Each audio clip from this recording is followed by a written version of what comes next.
వారు గైడ్ చేయడం జరిగింది. ఆ రకంగా ఇప్పటిదాకా ఉన్నటువంటి సిస్టమ్ని డెవలప్ చేయడం జరిగింది. ఎస్పెషలీ దీనికి సక్సెస్ఫుల్ గవర్నమెంట్స్ ఒక్కసారి చూస్తే high performance economies in the world అన్నీ కూడా they are consistently monitored, consistently measured, outcomes are measured continuously. So on the same pattern now for the first time భారతదేశంలో మన ఆంధ్రప్రదేశ్ ప్రభుత్వం గౌరవ ముఖ్యమంత్రి గారి ఆలోచనలతో ఈ మంత్లీ ఎకనామిక్ రిపోర్ట్ పెడుతున్నాం. ఇది అవుట్కమ్ ఓరియంటెడ్గా ఉంటుంది, పర్ఫార్మెన్స్ డ్రివెన్గా ఉండే రకంగా దీన్ని డిజైన్ చేయడం జరిగింది. ఈ కేపీఐ బేస్డ్ గవర్నెన్స్ ఫ్రేమ్వర్క్ అనేటువంటిది సో ఇట్ కాన్స్టెంట్లీ ఇంప్రూవ్స్. రోజుకు 1% పెరిగితే సంవత్సరానికి 365% పెరుగుతాము అనేటువంటిది గౌరవ ముఖ్యమంత్రి గారి ఆలోచన. వారు ఎప్పుడూ కూడా చెప్తా ఉంటారు, it's a continuous learning process, continuous improving process. మనం స్టాగ్నేషన్లో ఉండకూడదు అనేటువంటిది. 1% a day gives us a 365% growth in the end of the year. So ఆ రకంగా ఎప్పటికప్పుడు మెజర్స్ అవుట్కమ్స్ని మెజర్ చేయడం కోసం పెట్టడం జరిగినటువంటిది. This is first time in the country. I request all the departments because there's a considerable effort of the Chief Minister has gone into this and the ఈ report based ని మనం అందరం కూడా all secretaries, all senior IAS officers to make use of this, constantly suggest if there is anything more needs to be done. దీన్ని మనం ఒక outcome desired outcome వైపు తీసుకెళ్లే టూల్ లాగా వాడాలి తప్ప మీరు స్టాటిస్టికల్లో ఇన్ఫర్మేషన్ రిపోర్ట్ గాను చూడొద్దండి.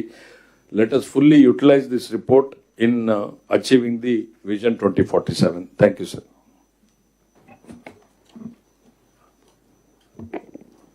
Thank you, sir. As mentioned by you, sir, this is indeed a path-breaking moment for the state, because for the first time in the country, a state has come up with a monthly economic report, sir, and it requires a lot of effort for being able to accomplish this, sir, and the spirit and the driver both behind this is definitely the Honorable Chief Minister, Shri Nara Chandrababu Naidu Garu. I now request sir to give his keynote address and also to guide this conference.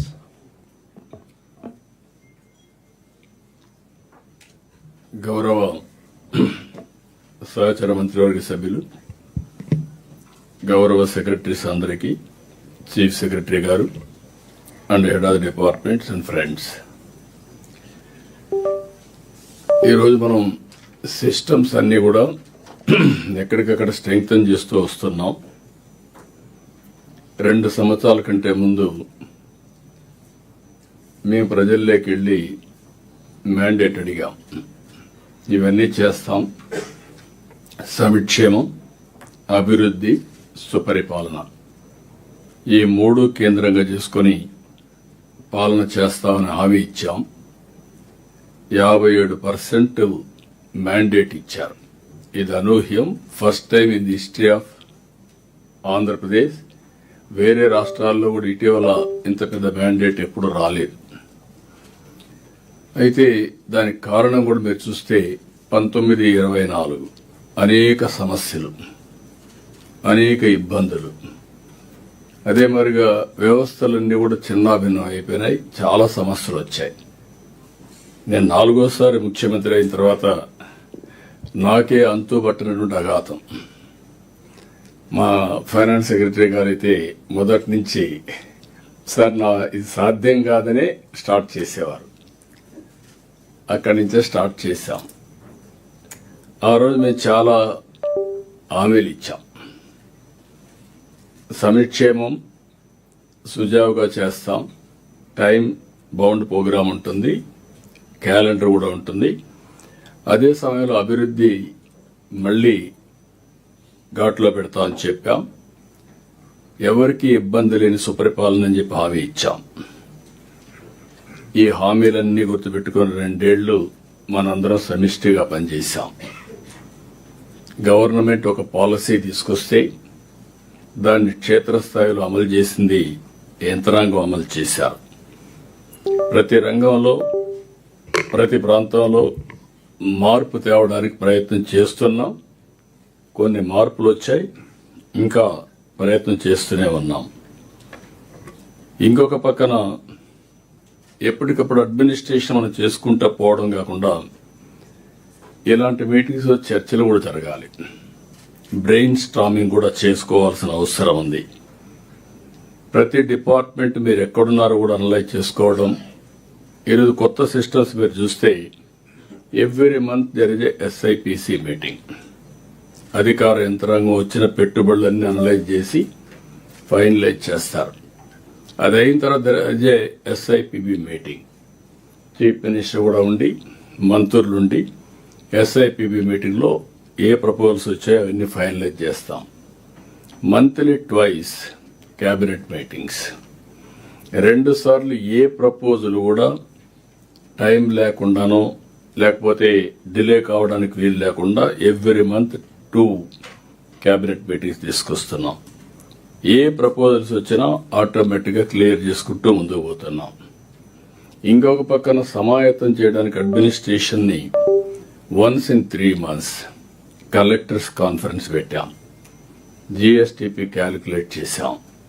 ఇవన్నీ కూడా వాళ్ళ ముందర పెట్టి అందరం కూడా ఏ విధంగా improve చేసుకోవాలనో అవన్నీ చేస్తూ వచ్చాం. ఒక రోడ్ మ్యాప్ తయారు చేశాం. Government of India Viksit Bharat 2047, Andhra Pradesh government Swarnandhra 2047, నిర్దిష్టమైన లక్ష్యాలు పర్ క్యాపిటల్ జిఎస్టిపి అన్ని పెట్టుకొని మనం ముందుకు పోతున్నాం. ఇప్పటి వరకు చూస్తే 19 ఎస్ఐపిబి మీటింగ్లు పెట్టాం, 52 కేబినెట్ మీటింగ్లు పెట్టాం, 7 కలెక్టర్ సమావేశాలు పెట్టాం. ఇంకొక పక్కన సిఐఐ, డిపిఐటి ఇవి కూడా పార్ట్నర్షిప్ సబ్మిట్లు 2 పెట్టాం. 3వ తారీఖు శ్రీకారం చుడుతున్నాం. ఒకప్పుడు పారిశ్రామికవేత్తలను మన రాష్ట్రం మీద నమ్మకం పోయింది, చాలా ఇబ్బందులు వచ్చాయి. ఈ రోజు మీరు చూస్తే దేశంలో ప్రిఫర్డ్ డెస్టినేషన్ ఆంధ్రప్రదేశ్. ఇప్పటి వరకు ఇన్వెస్ట్మెంట్ ప్రపోజల్స్ అయితే 22,87,000 కోట్ల రూపాయల ఇన్వెస్ట్మెంట్ ప్రపోజల్స్ వచ్చాయి, ఎంఓయూలు చేశాం. ఎంప్లాయ్మెంట్ అయితే 21,30,000 మంది ఎంప్లాయ్మెంట్ వస్తుంది. అయితే చెప్పడం కాకుండా కేబినెట్ తీసుకొచ్చి అన్ని కూడా ల్యాండ్ అన్ని కూడా ఇచ్చి 11,86,000 కోట్ల రూపాయల ప్రపోజల్స్ క్లియర్ చేశాం, గ్రౌండ్ చేసే పరిస్థితికి వచ్చాం. దీనివల్ల 10,42,000 మందికి ఉద్యోగాలు వచ్చే పరిస్థితి వస్తుంది.